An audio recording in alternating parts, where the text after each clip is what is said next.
Your boy DJ BlackMarc Shay Diddy, and welcome to another episode of the Street Life series. And today we got another special guest, Kafani. It's lit. Bay Area. Welcome home, brother. I'm back, man. It's been 3 years, man. 3 long years. My brother came home, huh? I'm finally out. They finally let me out the cage, man. You feel me? You know what I love about Kafani? He got home, I think, like on a Friday or Thursday, something along those lines. Yeah. I got word from somebody else that you hit, and I was like, what? A few days later, I get a DM from Kafani, yo, Shay, I'm home. And I'm like, oh shit, that's a real nigga right there. Because, you know, niggas come home and be trying to be on the low key. Man, I'm trying to get back to the bands, you feel me? I'm trying to get back to that bag. So, you know what I'm saying? I'm working all my avenues and do what I gotta do to do what I gotta do, you feel me? Always working. Right. Always. I ain't never stopped. No matter what. You know what I'm saying? Yeah. Got shot, you know what I'm saying? Bounced right back, still putting out records, you feel me? Nothing ain't gonna stop me. I'm gonna keep doing what I do.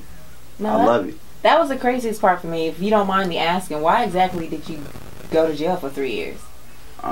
Basically, I went to jail for 3 years because it was somebody who was wearing wires, and I was involved in, you know what I'm saying, some criminal activity. Okay. You know what I'm saying? You know, I've been doing my thing for years, and pretty much it was like a $20 million conspiracy that they had. Oh shit! Niggas had on wires though, bruh. Yeah. Come on, bruh. It was ugly, but you know what I'm saying, by the grace of God, that I mean, at the end of the day, like something that happened to the dude that snitched on some other dudes. He snitched on some other dudes, so I don't know. At the end of the day, it was a wrap. You know what I'm saying? So by them not having him, I was able to just go down with like just 3 years. I got 3 years off. I think they got me for like 256,000, like $250,000. Oh, they wow. said that I was involved in fraud, so you know what I'm saying. I just took it, and then I also got caught with a gun, so they kind of like running concurrent. So, Okay. but it was really based on me like trying to help out a friend. Yeah. Cause I didn't need the money. Yeah. Right. So it's like sometimes when you be greedy and you do too much, then you know what I'm saying, you take that fall. But right now I ain't on none of that. I'm just straight on my music. Everything being good, and actually it's great right now because the new streaming thing done came out. Right. Yeah. I came home to like 100 bands. Like I'm like, whoa. You know what I'm saying? Like we're streaming. Like I done found all these different websites. My lawyer told me all these different websites that got money for you. Like I'm still getting money from NASCAR. Like I'm like, wow. That's a You know good what I'm feeling. saying? So I came home. So like I came home to like real talk to damn near over 100,000 just from the music. Right. So I'm back. You know what I'm saying? Like I ain't on no illegal stuff. That's all past me. You know what I'm saying? I'm here for my kids, my family. Yeah. You know what I'm saying? So I'm just back out here doing music, collaborating with other artists, doing my thing. You know what I'm saying? I hear right now, I've been listening to the radio, it's a whole new sound going on right now. Yeah. So, you know what I'm saying? I gotta be like 40 and adapt to it and switch up to the new style or whatever, but you know what I'm saying? I'm always gonna remain myself. You know what I'm saying? I've been a person always to set trends I never follow, so I'm gonna stay being a trendsetter, you know what I'm saying? That's dope. Are you on any paperwork or anything like that? Or you free and clear? Nah, I'm on paperwork. I got 5 years probation on federal probation. Oh, so you was in the feds? Yeah, I was in the feds. I was in Rochester, Minnesota. Oh shit. Yeah, I was in the feds. Damn. Yeah. So how tough was it for you, you know, doing your time, being in condition like in a wheelchair now? You know, because you wasn't always in a wheelchair. That happened after you been shot, right? Yeah. So, you know. I mean, like before, like when I was young, I went to prison when I was up and walking and all that. So I already knew what it was like to be in prison. But then when you go to the feds, it's a whole different ball game. So I mean, you know, at the end of the day, I'm just a cool dude. So everybody mess with me, you know what I'm saying? Because I'm a cool dude. So I didn't have no problems. I mean, everybody showed me love. I mean, it wasn't really a situation. At the end of the day, when you go to prison or whatever, it's about how you respect yourself and respect others. You know what I'm saying? So I do more listening than talking when it comes down to when you go to jail. So you know what's going on, and you figure out to play your position. So I was good, and I had a lot of dudes that you know what I'm saying, knew who I was or whatever, and looked out for me, make sure I was cool, because the particular prison I was at, it was a medical facility, so you got from like dudes with low points to supermax. Yeah. Like the dude, I think his name is Jared something, I don't know, but he was up there. The dude that shot the church. Nah, not the church, shot up the church, but the dude that shot the Congress lady in the head, the astronaut wife, and killed the kids. Yeah, dude was there. Oh shit. Then who else was there? The blind Sheikh was there before he died. He ended up dying up there. Who else was up there? Then the dude that was the Speaker of the House. He was the Speaker of the House in '92 when Clinton was in power. He was like the third next to being president. Wow. You know what I'm saying? Like, I knew dude on the first name basis. You feel me? On the first name, you know what he was in there with you? Yeah, he what was he went down for? Politics, right? What he went down for? He went down for money laundering, because what happened was what did he do? He actually he was molesting kids back in the day, like 30 years ago. Damn. And then the dude that he molested ended up catching AIDS, and he died. And he had agreed to pay dude like $3 million, and only paid him $1.5 million. And so his family went back asking for money, and he wouldn't give them the money, so they reported it to the feds, and the feds went back and backtracked and got him for the money laundering. Wait, so he went to jail for money laundering, but not for child molestation? Nah, because it was past the statute of limitation. So you in there with, like, I mean, you know what I'm saying, you in there with drug kingpins, you in there with white collar kingpins, I mean, everybody. Then you in there with child molesters. We call them chomos, you feel me? Child molesters. How do people treat them in there? What, chomos? Yeah. Nah, they don't get no love. I was gonna say, like, bruh. Hey, they can't even come in the TV room. They gotta stand outside. They gotta go to the upper rec or something. They don't get no love. Fuck that. And their ass be all day. Yeah, it's over with. So what you got going on, like, right now, as far as, you got some kind of foundation going on, right? Yeah, I got a foundation called Take a Step Foundation, and that's basically helping all people who have like spinal cord injuries. Yeah. So my mom, she was the director of it. She set it up for me or whatever. And before I had got locked up, I was going around talking to like all different like people who freshly got shot or whatever had a spinal cord injury. I'd go talk to them, tell them what they can expect and all that. Like right now, I'd be on the phone with Keak like every other day, like letting him know, telling him what he's going through, telling him what type of medications he should ask for and all that. Yeah. You know what I'm saying? You know, me and Keak went a long way, so it's like crazy for us to both be in the same situation right now. It's like crazy, because I heard about the situation when I was locked up or whatever. So the way they made it seem like he wasn't gonna make it, but then he made it. And then when I got home, it was like I seen a little interview he had up here or whatever. He's paralyzed, so I ended up getting in contact with him or whatever. We've been talking, and you know, I just been helping him every day. Every other day we be calling each other. You know, that's like big brother. You know what I'm saying? He don't want to put me in the game. So, you know, at the end of the day, I just gotta, you know, I be trying to just give him encouragement and let him know that it ain't that bad being paralyzed. Like, you can still live a regular life. Like, a lot of people who get paralyzed, they pretty much, you know what I'm saying, kind of get locked away and don't want to come outside because they embarrassed of their situation or they don't know certain things like that. So the reason why I chose Take a Step Foundation is for me to be able to go out there and help people in the community who need help, who don't know, you know what I'm saying, what to do or how to do it. So it was set up 2 years ago, and right now I'm just now getting into it. And I got a lot of dudes that hit me on like Instagram, that DM me, you know what I'm saying, about their situation. And you know, I'm a real dude, so I get back at them and holler at them. You know how it be when you're doing your thing. People won't respond to you. You know what I'm saying? You know how it be. If somebody hits you up, you ain't gonna respond back. But now you know, I feel some type of way about responding, because he just told me that it wasn't even him. I thought that you had a phone or something in jail for like the last 3 years. Because I've been I wish DMing and I wish commenting on photos. I'm like, Kafani liking my photo?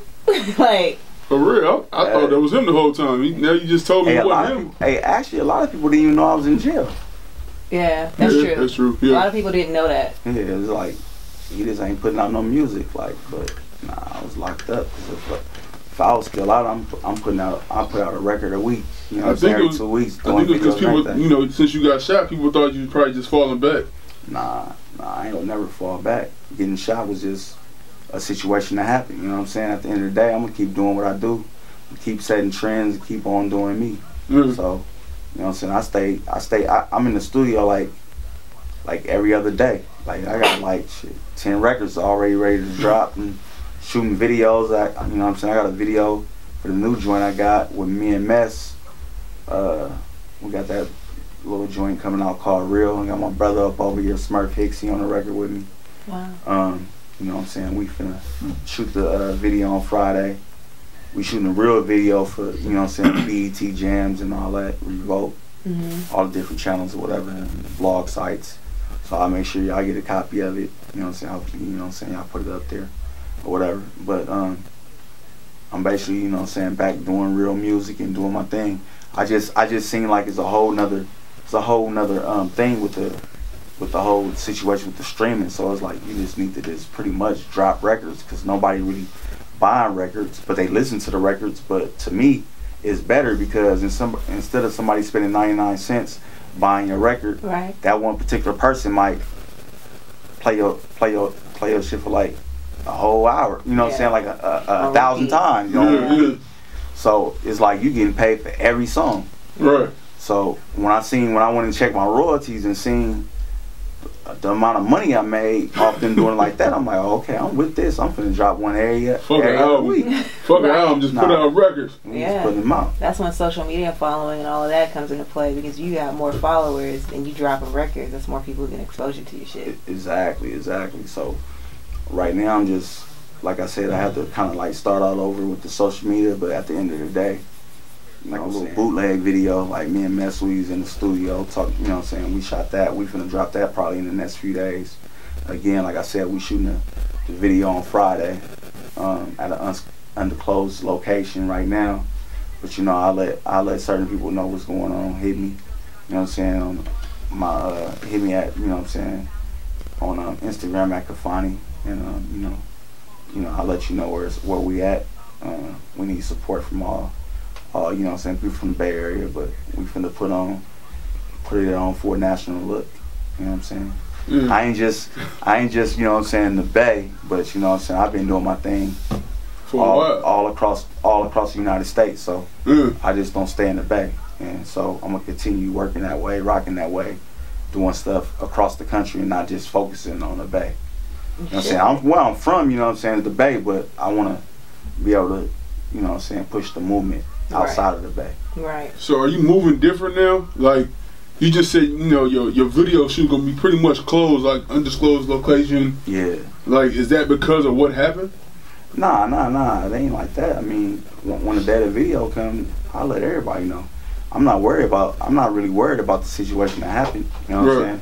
That's all in the streets. You know what I'm saying? So at the end of the day, the streets talk. So everybody know what time it is. So really, I'm not really worried about that.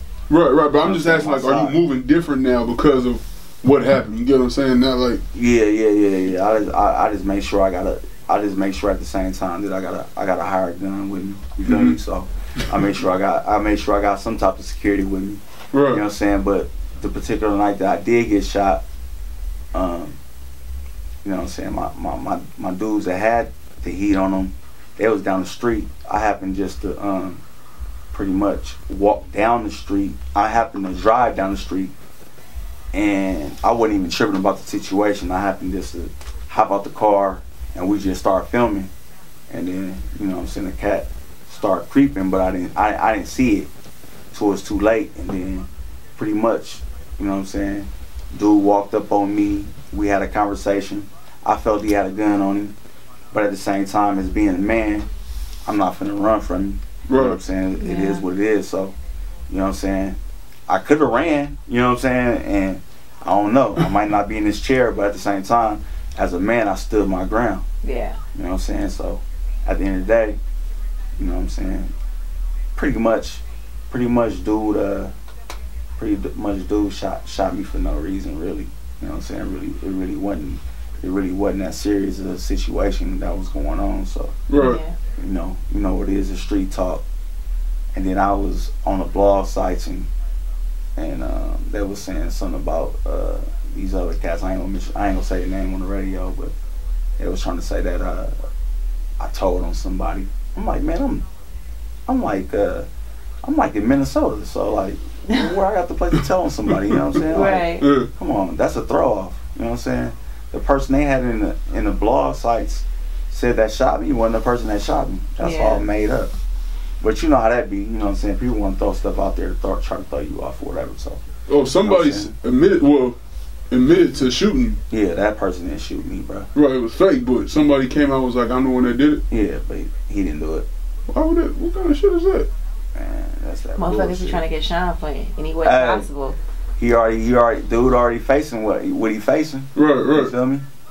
And his brother, if I snitched on his brother, don't you think his brother would have said something? Yeah. He ain't said nothing, so you know what time it is.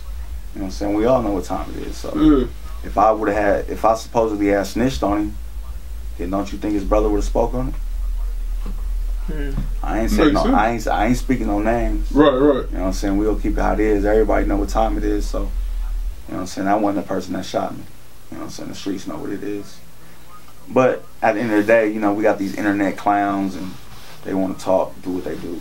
Right. They keep on talking. I ain't worried about it. Because the internet kind of fucked up the world.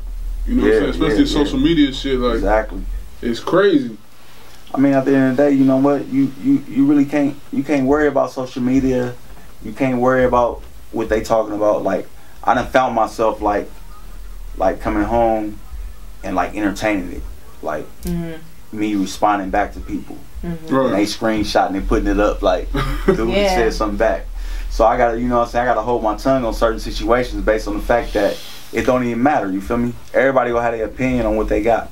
Just like the whole picture situation. Everybody know that was a fake picture. Yeah. You know what I'm saying? So, you know what I'm saying? And that same female did Sage and Gemini the same way. So everybody know that wasn't real.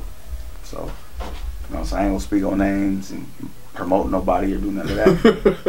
You know what I'm saying? Really, everybody in the streets really know what it is, you know what I'm saying? Right. Yeah, that whole situation, I was like, who is this girl? You know what I'm saying? She ruining niggas.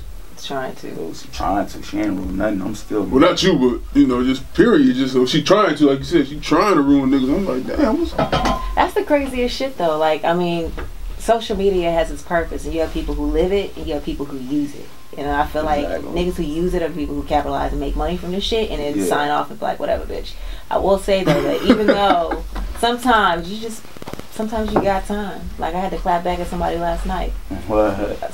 Sorry, I never clap back. She wild on social media, bro. I can be, but I be restraining the fuck out of myself all the time. Like, you know what, bitch? Like, but I'm not gonna do that because at the end of the day, like, bitch, you mad. Like, you know what I mean? But at the same time, I be feeling like, you know what? Sometimes you gotta let a bitch know. And just remind niggas. I mean, you've been doing your thing for a long amount of time. I mean, both of y'all been doing your thing for a long time, and you know what I'm saying, y'all got finally in position to where, you know what I'm saying, you on top right now. You know what I'm saying? I respect that. Like, I remember the whole. I feel the whole grind. Yeah, you was there. I've been there and seen the whole thing from interns all the way to, you know what I'm saying, from being, you know what I'm saying, working with the corporate. You know what I'm saying? So I gotta respect that.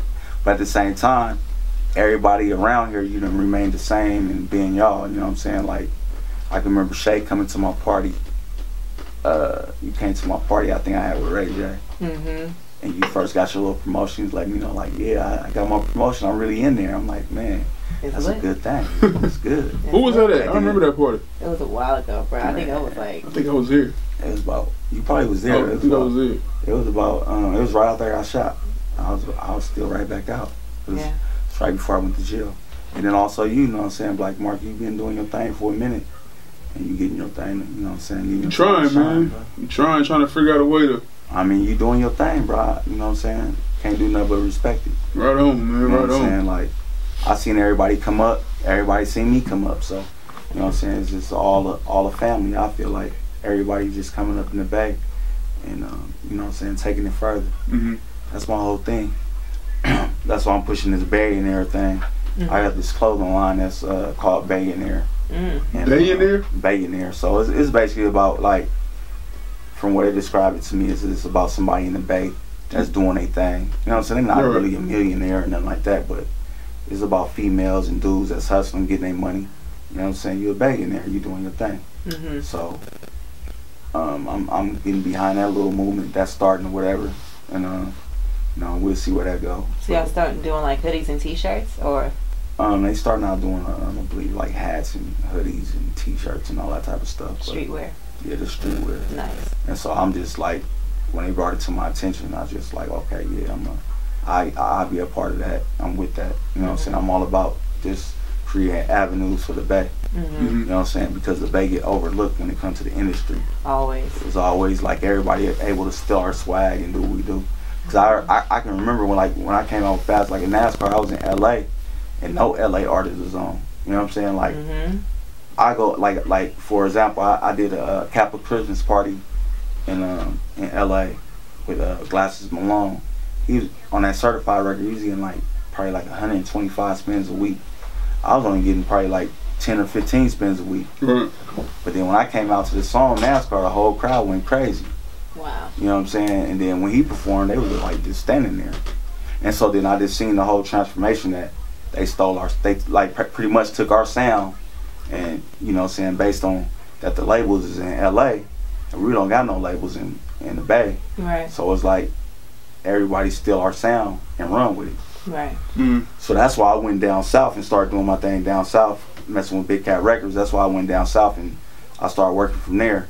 And once I went down south, then I started getting my respect, because I started messing with a lot of producers out there and different dudes that's producing big records. As far as like, you know, I mean, Zay told me from Frisco, from Filmo, but he always messed with me. Then I messed with C-Note, Honorable C-Note, another big producer that got records with Future and pretty much everybody that come out. So, you know what I'm saying, I'm still in line and in tune with all that. So, you know what I'm saying, besides in the Bay, I'll be out like, you know, Atlanta recording and just doing my thing, just trying to break outside the Bay. You know what I'm saying? Yeah. So you got an album coming out. Yeah. I mean, all the features you just named, bro, like, that's a hell of an album. I mean, right now I'm just honestly, I'm just working. I'm finna just, I see the way the game is going right now, so I'm just finna, you go hear a new record for me like every other week. Drop the video, do my thing, you know what I'm saying? And then out of that, you still gotta go the traditional way and work a record. So, you know what I'm saying, kind of like let the fans choose what they really feeling. And then once I see what they really feeling, that's what I'm gonna push. You know what I'm saying? At the end of the day, because the way they got it now, them social media numbers don't lie. You know what I'm saying? It ain't like how back in the day dudes was faking their views and doing all that old type of stuff. Because right now YouTube pay you. You know what I'm saying? You get monetized and all that. So right now, we have I have a whole marketing team that strategizes and promotes to like my fan base and other artists' fan base that I'm on songs with, and we just see what it do and test the water with it. And pretty much with that, we already know where to go with it. You know what I'm saying? We know who messing with us or who not messing with us. Right. And we gear our marketing towards that direction, and then that's when you see those numbers go. And so when you got those numbers, and you can prove those numbers and do what you do, then you come back the traditional way, and you know what I'm saying, as far as going towards radio or videos or whatever, and you show those numbers that you getting this demographic. Then if it meet that demographic, then you know what I'm saying, they should be able to rock with you because you got that demographic. Like the club records, doing records for the ladies. I see that lane. Nobody ain't really still stepped in that lane in the Bay. So like, you know, I feel I created that lane, and I'ma still, you know what I'm saying, make music and cater to that lane. But at the same time, also as an artist, I gotta just adapt to what's new and mess around with that too. Cause I see like somebody like E40 or whatever, you know what I'm saying, he just turned 50, but he still be like relevant with the youngsters because he switch up and follow whatever's going on and trendy. So just from that direction and seeing that, I had to sit back and be like, man, like the whole little SOB situation, like, I'm like, I don't even know what that is, but I know my kids, like, man, they going crazy. You know what I'm saying? They going crazy, like. Yeah. And so when I said, oh, okay, I got a song with this and this and that, my own kids was listening to it. Like, normally, you know what I'm saying, I have to keep it real. My kids, they not listening to music. They might even see me on TV, and, you know what I'm saying, on Jams or whatever, Revolt or whatever. They see me on TV. I'm just dad, you know what I'm saying? But then when I got a record with these new young cats, they going crazy. I'm like, what? You know what I'm saying? It's like, just like a whole nother situation. So I just got to stay in tune to what's going on with the young crowd, and, you know what I'm saying, network with the young crowd and do music with them, but also still stay in my lane and do what I do. Right. You know what I'm saying? Because I'm just not local. You know what I'm saying? I had national records, so I still got to stick to what I do. Stick to your formula. Yeah, I got to stick to my formula. Formula is making club music for the females. Females is, you know what I'm saying, they the best consumers of music, so, you know what I'm saying, you got to go that route. So being from the Bay, you know, and having your foot in this game, why do you feel like the Bay gets overlooked the way it gets overlooked? Besides no labels being here except for Empire, you know, shout out to Ghazi, you know. Yeah, but I deal with Ghazi. Aside from him, there aren't any labels here, but that still shouldn't mean we should get overlooked the way we do with all, like, the talent coming out of the Bay. Yeah. You know, like, so why do you feel we get overlooked like that? I mean, at the end of the day, I feel like the major label artists, they kind of like come out here and steal our swag. And they got the, like you said, there's no major labels out here. I mean, you know, Ghazi been doing his thing. Like, I was one of the first artists to actually, like, trust in Ghazi and go with his formula. I had the record with Need Your Body with Bobby V on it. And I put that through Ghazi. Then I had another record with Gucci Man Thorough. I put that through Ghazi. You know what I'm saying? The checks came on time. You know what I'm saying? All the business is right. You know what I'm saying? So, you know what I'm saying? I was like one of the first artists that actually, you know what I'm saying, deal with him with his situation when he was with Ingrooves before he was able to get his own situation. Right. I was dealing with him then, so, you know what I'm saying? You know, I'm proud of him now because I see what he really doing. Like, you know what I'm saying? I didn't realize he was, you know what I'm saying, I was locked up, like, hearing different songs. I didn't even know that, like, he was a part of all that. So, you know, like, when I got home, it kind of, like, surprised me, like, wow. You know what I'm saying? So, you know what I'm saying, shout out to Empire, what they've been doing. But, you know what I'm saying, at the end of the day, like, in the Bay Area, I just feel like the whole time, like, the industry still our sound will come up, like just like the hyphy movement. You know, like I told you, when I was in LA, all they played was, like, they had whole bass sets. You go to Vegas, they play a whole bass set. You know what I'm saying? But now, it's like, you know what I'm saying, you got producers like DJ Mustard, different cats like that. They kind of, like, took the sound and ran with it. And based on the fact that you got labels that's in LA, and if you are able to get radio play in LA, they're going to give you a deal. You know what I'm saying? So, like, how I got my deal was I was getting played in the Bay, heavy rotation, and then I started getting played in LA. Now, once I started getting played in LA, that's when they took me seriously. Yeah. And that's how I got my first deal. Yeah. So, you know what I'm saying? You got to be able to get, I mean, like, LA was like the second largest market. I think the Bay like the fourth market in the country. So, it's like if you connect the dots and you get the Bay and you get LA, then the labels gonna pay attention. Like that new one too they got out there in LA. All the labels listen to it because they trying to see, like, how this artist is getting played on, you know what I'm saying, getting played on Bay Station out there or whatever. So, you know what I'm saying? So, the whole game to that is that you just gotta, you know, figure out your lane to be able to get your music played on, you know what I'm saying, the important stations that means something. Like KMEL means something. You know, it means something to get played on KMEL.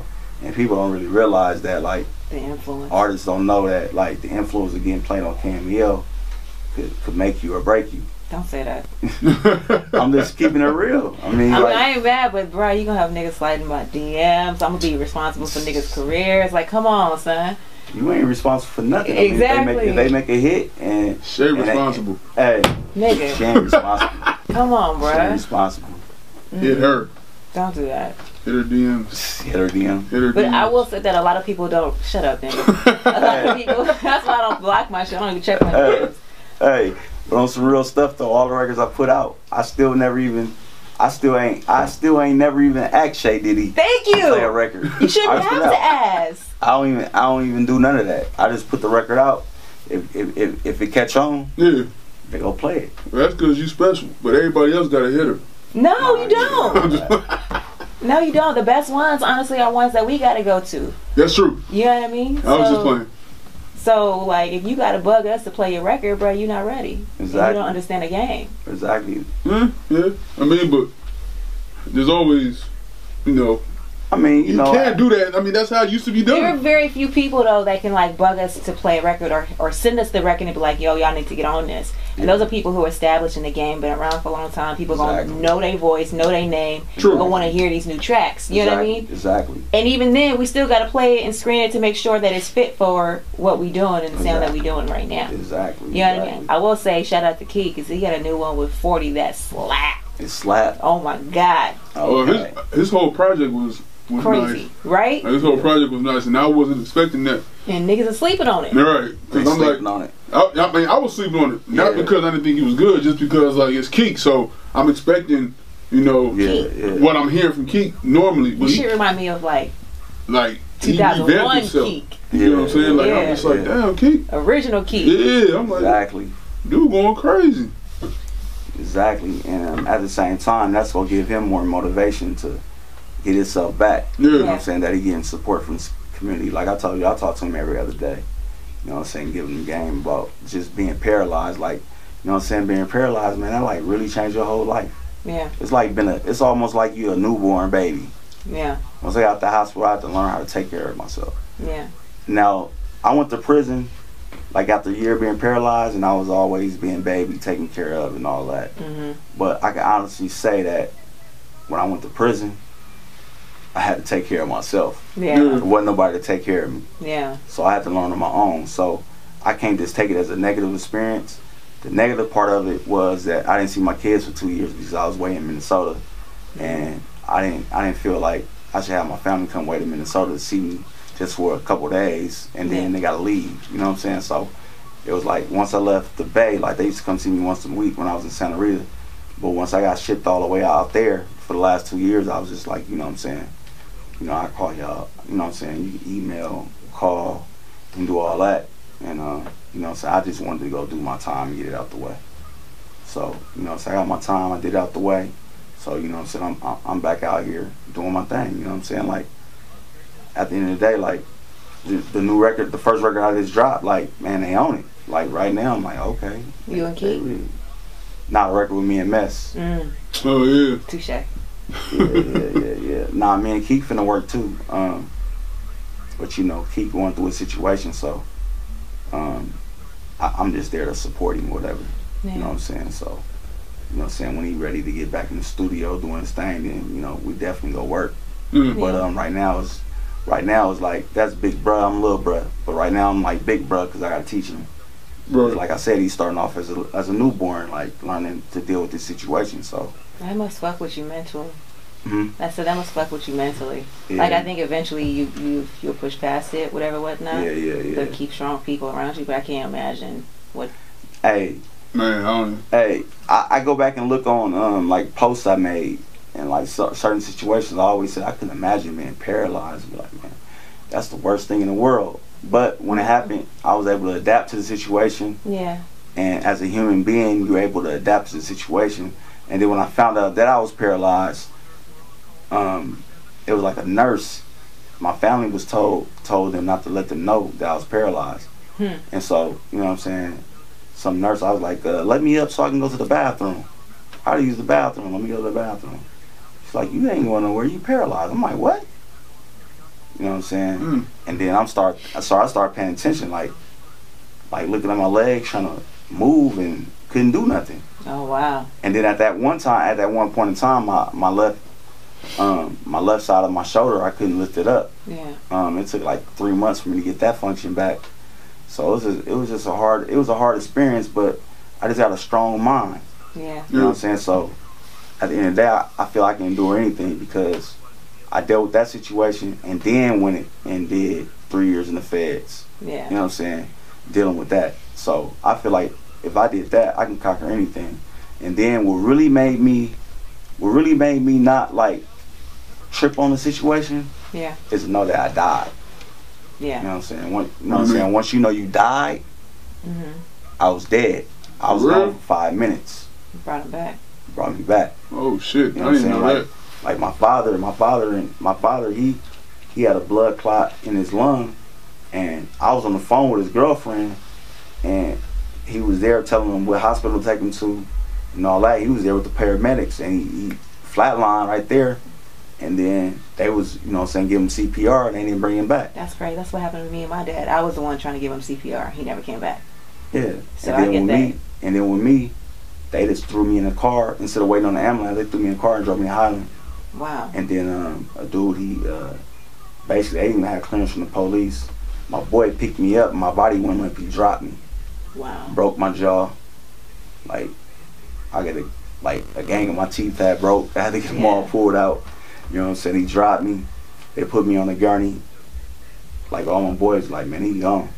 Wow. And dude started doing CPR. He said he did CPR for like 3 to 5 minutes before they got me to the ICU. They stuck the adrenaline in my heart. They hit me with the adrenaline in my heart, and then after that, all I can remember is my ex-wife just saying, "Kafani, you a gangster. You just got shot tonight, man. Grab my hand if you hear me." And I grabbed her hand, and then after that, I was just in and out of it for a few weeks, and then they took the breathing tube out my throat.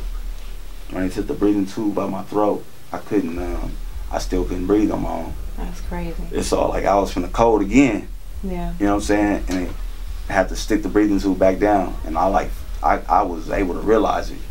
Yeah. You know what I'm saying? Because I wasn't medicated. You know what I'm saying? When they took me off, and because they gotta have you aware when they take you off that breathing tube to see if you can breathe on your own. And I wasn't able to breathe on my own, so they had to put me back down. At the time when I'm going through it, I don't know. I didn't know none of that. Yeah. Right. And so like I can tell you like the worst part of the whole situation was going through that. The whole part of being shot, all that, it really wasn't nothing. Like I was just saying to my boys, like I'm dead, dude shot me. I just knew about the shot in the neck. You know what I'm saying? I was just feeling my neck like, man, I'm hitting the neck. That's you know what I'm saying? So I'm like, man, shot in the neck, you finna die. You know what I'm saying? So at the end of the day, I was like, man, I'm dead. Everybody like, nah, you gonna live, you good. Don't say nothing, you good. And I got back in the, when I was in the back of the car, they was driving me. I just passed out, went to sleep. That's crazy. But I can just tell you this, death easy. Living life is hard, because I woke up to a life of pain. Yeah. You know what I'm saying? So, you know what I'm saying? People gotta realize that, like, you know what I'm saying? It ain't, when you die, you just go to sleep. It happened to me. Just went to sleep, no pain. But when you come back to a life of pain. You gotta deal with that every day. That's crazy. Yeah. So after going through what you went through, have you forgiven the person that did that to you? You say about forgiving the person that did it to me? Yeah. Nah, I can't never, you know, so I can't never forget nobody doing that. Yeah. You know what I'm saying? At the end of the day, you know, it is what it is. You know what I'm saying? So there ain't really too much to speak on about that situation. Yeah. But, you know what I'm saying?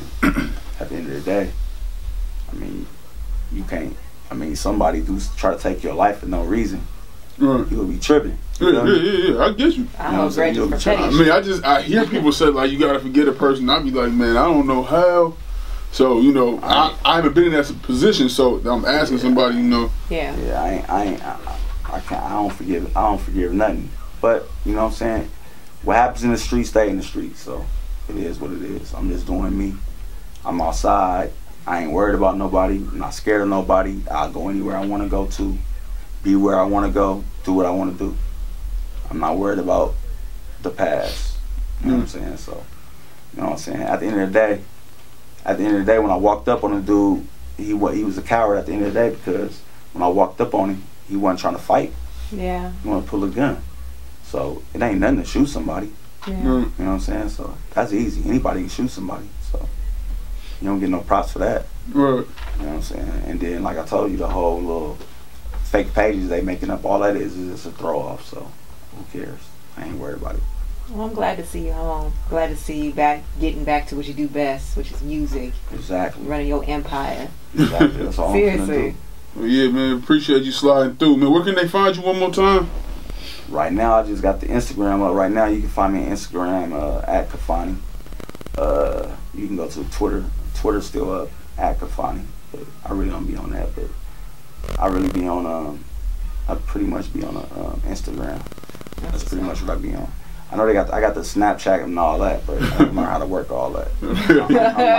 I'm new to the game. I still don't use my Snapchat like that, so don't feel bad. You feel me? I'm just trying to figure it all out. Yeah. You know what I'm saying? New single out now, Kafani and Messy Marv. What's it called? It's called Real. It's featuring Messy Marv. It's featuring my brother Smurf Hicks, who up in here with me, and T.O. from SOB on the hook. That's big. So, you know what I'm saying? I hear they doing their thing up here. I turn the radio on, I hear that song all day. Yeah. Well, there you have it. Your boy DJ BlackMarc Shay Diddy, special guest Kafani. Another episode of the Street Life series in the books. Thank y'all. Good luck, man. There it is. Alright. Okay. Okay. Damn, I was scared the camera was gonna die over there. Oh, bro. I couldn't see Connie though, so I'm like, oh.